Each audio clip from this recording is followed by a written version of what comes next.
सत्य घटनाओं से प्रेरित हैं। जिनके साथ ये घटनाएं घटी उसकी वास्तविकता उन्हीं तक सीमित है। भूत प्रेतों और असामान्य विषयों के होने पर चैनल कोई दावा नहीं करता और न ही प्रोत्साहन करता है। कुछ कहानियां सच और झूठ के दायरे से परे होती हैं। वो न हमको हंसा पाती हैं और न रुला पाती हैं। वो सिर्फ हमारे रोंगटे खड़े कर देती हैं।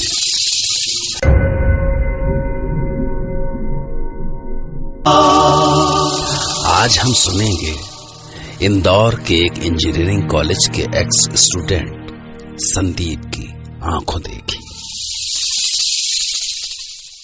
बात साल 2003 की है।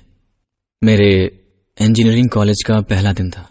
मैं थोड़ा डरा हुआ था, पर इस बात से थोड़ा कॉन्फिडेंस तो जरूर था कि मेरे जैसे कुछ और भी हैं जो कि उतने ही डरे हुए हैं। पहले ही दिन मेरी दोस्ती वरुण से हो गई थी। वरुण काफी शाय था वो और बहुत डरा हुआ था। हम रैगिंग के बारे में सोच के थोड़ा परेशान थे।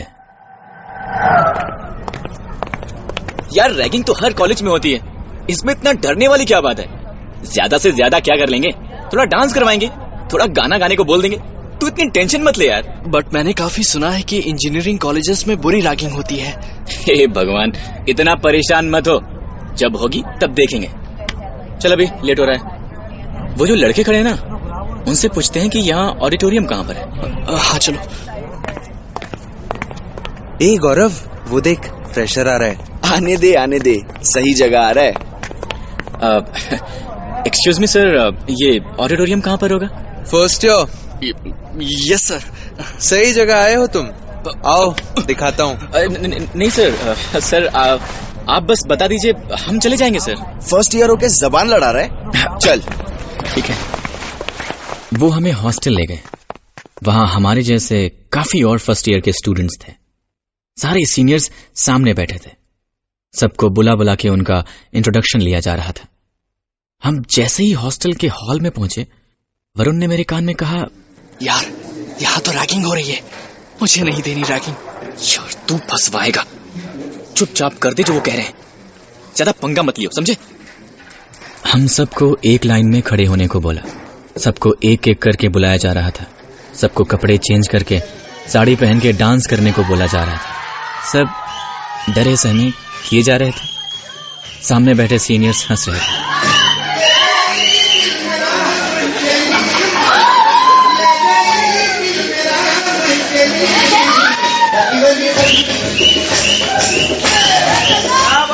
फिर जैसे ही वरुण की बारी आई, नहीं, ragging is against the law, मैं नहीं करूंगा। क्या मतलब नहीं करेगा? पागल मत बन, करते और खत्म कर। कैसे नहीं करेगा?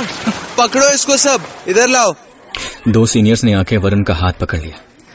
वो हाथ छुड़ाने की कोशिश कर रहा था। हम सबको डर लग रहा था कि पता नहीं अब वो वरुण के साथ क्या करेंगे। काफी किस्से सुने थे हमने रैगिंग के बारे में।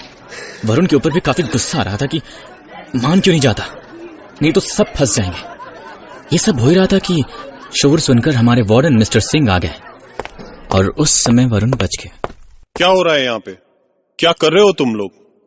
क्लास में क्यों नहीं हो? यार ये बुड्ढा कहाँ से आ गया? कुछ नहीं सर, बस इंटरेक्ट कर रहे थे फ्रेशर्स से, बस। मुझे पता है यहाँ क्या हो रहा था। This is your last warning. अगर फिर से तुमने किसी की रैगिंग लेने की कोशिश की तो तुम सबको सस्पेंड कर दूंगा। जी sir. Now go to your classes. Varun बेटा तू तो गया। उस दिन तो सब बच गए, पर हमें पता था कि ये हमें ऐसे नहीं छोड़ेंगे।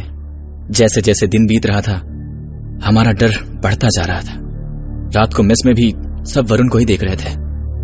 वो चुपचाप खाना खा रहा था। हम उसे बोल रहे थे कि वो टेंशन ना ले, हम सब है ना उसके साथ। खाना खा के जैसे ही हम हॉस्टल पहुंचे, लाइट्स ऑफ होते ही हमारे कमरे में किसी ने नॉक किया। कौन है? कौन है? अरे खोल यार, हम हैं।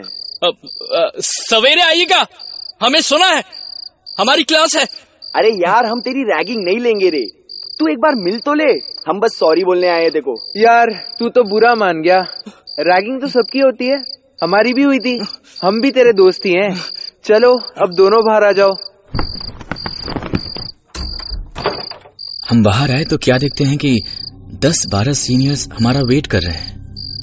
मुझे लगा कि कुछ तो गड़बड़ जरूर है। तभी एक सीनियर जिसे हम पहले कभी नहीं मिले थे आके वरुण से बोलता है कि यार काफी सुना है तेरे बारे में, तू नहीं देना चाहता ना रैगिंग। चल एक लास्ट चीज कर दे, फिर हम सब दोस्त, ठीक है? तो सुन, अपने हॉस्टल के पीछे आधा किलोमीटर दूर रेलवे ट्रैक है, बस तुझे वहां जाना है और ये फूल वहां रखना है। ट्रेन के पास होने तक रुकना है और चले आना है। तू तो इतना बहादुर है तो कर ही लेगा ना। और हाँ, हम तुझे छत से देखते रहेंगे। इतना करेगा तो फिर तेरी रैगिंग नहीं होगी। पर इतनी रात को तो वहाँ कोई भी नहीं होता है, और रेलवे ट्रैक थोड़ा ऊपर जाके है। बच्चे को डर लगता है।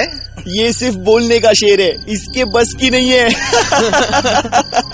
ठीक है, ये हुई ना बात।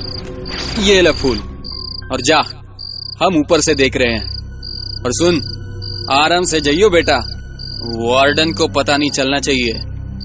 सीनियर्स और मेरे साथ कुछ और फ्रेशर्स, हम सब छत पे आ गए। हम ऊपर से वरुण को जाते हुए देख रहे थे। थोड़ी देर तक वो दिखा, पर फिर दिखना बंद हो गया। काफी अंधेरा था, मुझे थोड़ा डर लग रहा था। ट्रैक दूर था पर फिर भी पता चल रहा था।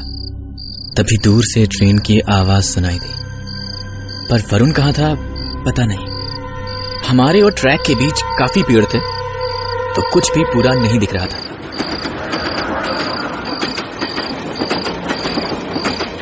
ट्रेन आई, ट्रेन चली भी गई, फिर सन्नाटा हो गया। हम वरुण का वेट कर रहे थे, पर वो दिखाई नहीं दिया। अब हमें वाकई टेंशन हो रही थी। मैंने बोला कि एक बार चल के देखते हैं यार। हम जाने ही वाले थे कि वरुण आता हुआ दिखाई दिया। हम भागते हुए उसके पास पहुंचे। तू ठीक तो है ना? हाँ, बस मैं फूल नहीं रख पाया। चुप रहे, किसी को बोलना मत। अब चल कमरे में। थैंक गॉड, ये चैप्टर खत्म हुआ। वो रात तो जैसे तैसे कटी, पर वरुण अगले दिन से कुछ अजीब सा हो गया। रह के बार बार बोलता कि उसे ट्रेन की हॉर्न सुनाई दे रही है, जबकि आसपास कुछ नहीं होता था। और जैसे ही उसे ट्रेन की आवाज आती, उसका सिर दर्द करने लगता। मुझे कुछ समझ में नहीं आ रहा था कि उसे हो क्या रहा था। उस रात जब हम अपने रूम में पहुंचे, मुझे ट्रेन के हॉर्न की आवाज आ रही है। कोई ट्रेन नहीं है वरुण, ये तेरा वहम है बस। ध्यान से सुन, खिड़की के पास जा। ओफो, ले आ गया खिड़की के पास। क्या सिर्फ झिंगरुओं की आवाज आ रही है? क्या हो क्या गया तुझे? कोई ट्रेन, कोई हॉर्न, कुछ नहीं है मेरे भाई। तेरे कान बज रहे हैं। चल सो जा। तुझे सुनाई नहीं दे रही, पर है और तेज हो रही है। मैं खिड़की बंद कर रहा हूँ, प्लीज सो जा मेरे भाई, कल जल्दी उठना है, ठीक है? कैसे करके उस रात मैंने खिड़की बंद की और बेड पर लेटा। बस थोड़ी नींद आ ही रही थी कि अचानक से दरवाजा खुलने की आवाज आई। मैंने तुरंत आंख खोली तो इतनी रात को कहाँ जा रहा है? तू सो जा, मैं आता हूँ। वरुण तू पागल हो गया है। मुझे काफी नींद आ रही थी और वरुण के ऊपर गुस्सा भी। मैं सो गया। वो रात को कब आया मुझे पता नहीं चला, पर जब मैं सो के उठा तो वो अपने बेड पर था। बाहर काफी शोर था। मैंने कमरा खोला तो काफी सीनियर्स खड़े थे। मैंने पूछा कि क्या हुआ, तो उसने जो बताया उससे मैं एकदम से चौंक गया। उसने बोला कि कल रात करण ने सुसाइड कर लिया। उसकी बॉडी पीछे वाले रेलवे ट्रैक पर पड़ी मिली। मुझे पता नहीं चला कि कब वरुण आके मेरे पीछे खड़ा हो गया। करण ने सुसाइड क्यों किया किसी को कुछ पता नहीं। वरुण तूने सुना? करण ने सुसाइड कर लिया? हाँ, मुझे पता है। तुझे कैसे पता? सबको पता है। उसके बाद हॉस्टल का माहौल काफी अजीब हो गया था। सिक्योरिटी बढ़ा दी गई थी। हम सब काफी डरे हुए थे, पर वरुण कुछ अजीब सा बिहेव कर रहा था। वरुण को इस बात से एकदम फर्क नहीं पड़ा था कि हमारे बीच किसी ने सुसाइड कर लिया है। बस उसे हर समय ट्रेन की हॉर्न की आवाजें सुनाई देती थी। वो बीच बीच में गायब हो जाता था, उस रात भी वही हुआ। मैं जैसे ही लेटा, अचानक से फिर से दरवाजा खुलने की आवाज आई। यार तू फिर से कहीं जा रहा है? हाँ, बस थोड़ी देर के लिए बाहर जा रहा हूँ, तू सो जा। वरुण, वरुण माहौल ठीक नहीं है, मत जा। अब मुझे क्या होगा, तू सो जा। मैंने उठने की बहुत कोशिश की कि मैं उसे रोक लूं, पर पता नहीं क्यों मैं उठ ही नहीं पाया। लगा जैसे कोई मुझे उठने से रोक रहा है। वरुण मेरी तरफ अजीब तरीके से देख रहा था। उसने मुझसे इशारा किया कि मैं लेटा रहूं, और फिर वो निकल गया। मैं कुछ नहीं कर पाया। अगले दिन सवेरे किसी ने हमारे डोर पर नॉक किया। मेरी आंख खुली तो वरुण वहीं था। मुझे फिर नहीं पता चला कि वो रात को कब गया, कब आया। मैंने दरवाजा खोला तो वार्डन थे। तुम दोनों कल रात कहाँ थे? सर, हम तो यहीं अपने रूम में थे। और तुम? मैं भी यहीं था। क्या हुआ क्या सर? कल रात आदित्य ने सुसाइड कर लिया।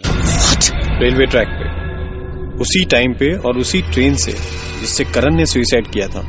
पुलिस इन्वेस्टिगेट कर रही है। तो लगातार हुए सुसाइड्स नहीं हो सकते। ये सुनकर मेरे पैरों के नीचे से जमीन खिसक गई।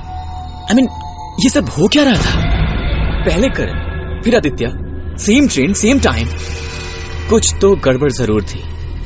उस दिन हॉस्टल में सिर्फ एक ही चीज थी हवा में, डर, जो हर किसी के चेहरे पे था।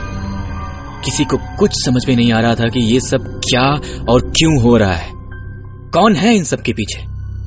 उस दिन कैफेटेरिया में डिसाइड हुआ कि आज रात हम सब उस टाइम छत पे जाके देखेंगे कि कौन कर रहा है ये सब।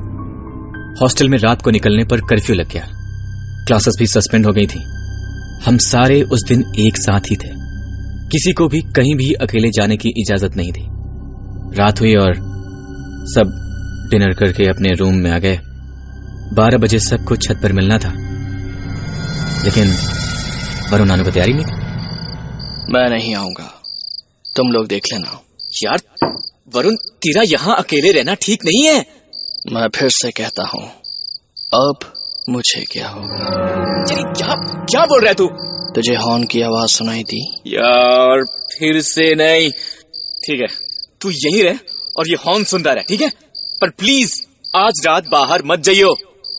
12 बजते सारे स्टूडेंट्स छत पर आ गए। कुछ मिसिंग थे, पर कौन, ये पता लगाना मुश्किल था।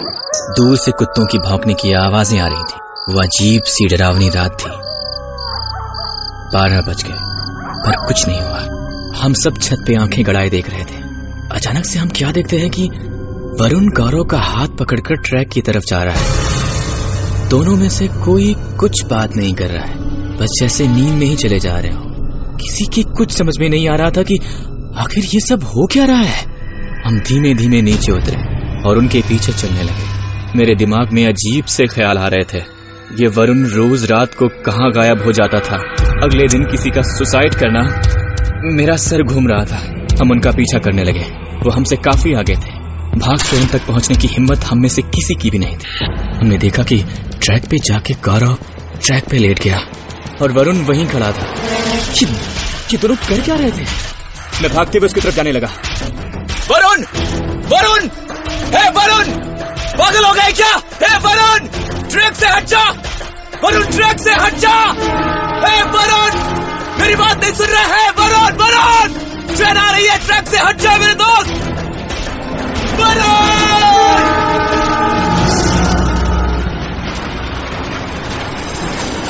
मैं जब तक वहां पहुंचा, ट्रेन उन दोनों के ऊपर से जा चुकी थी। हम में से किसी से देखा न गया। ट्रेन जब गुजर गई तो गौरव की लाश वहीं थी। उसके हाथ पैर कट चुके थे, लेकिन वरुण वहीं खड़ा था। उसकी आंखें चमक रही थी। उसे खरोच भी नहीं आई थी। वो हमारी तरफ गुस्से से देख रहा था। वरुण! चौंको मत। मैं उसी दिन मर गया था जिस दिन मैं यहाँ फूल रखने आया था। मैं फूल रखने ही जा रहा था कि ट्रेन ने मुझे मार दिया था। तुम सबको मैं यही सिखाने आया हूँ कि मजाक की भी एक हद होती है। रैगिंग से कोई किसी को जान नहीं सकता। सिर्फ किसी की जान ले सकता है। जो मेरे साथ हुआ वो किसी और के साथ नहीं होगा। मैं उन सबको ऐसे ही मार दूंगा जिन्होंने मेरे साथ ये किया। आदित्य और करण को मैंने पहले ही खत्म कर दिया है और आज गौरव की बारी थी। हम सब की हालत खराब थी। हम तुरंत हॉस्टल गए। रात को सब एक साथ ही सोए। मुझे विश्वास नहीं हो रहा था कि जिसके साथ मैं पिछले 3 दिन से रह रहा था वो जिंदा ही नहीं था। वो एक ऐसा डर है जो मैं आपको शब्दों में बयान नहीं कर सकता। अगले दिन वरुण की लाश दूर किसी एक गड्ढे में मिली। हॉस्टल उसके बाद खाली करवा दिया गया। वहां अब कोई नहीं जाता। आज भी मैं अपने आप को ये विश्वास नहीं दिला पा रहा कि क्या वो सच था। संदीप ने जो हमें सुनाया वो उन्होंने अपनी आंखों से देखा था, जो हो के भी नहीं था। पर आप इस होने और न होने के फर्क में मत फंस जाइएगा, क्योंकि कुछ सच ऐसे होते हैं जिनके सामने होने के बाद भी हम यही से नो टू रैगिंग।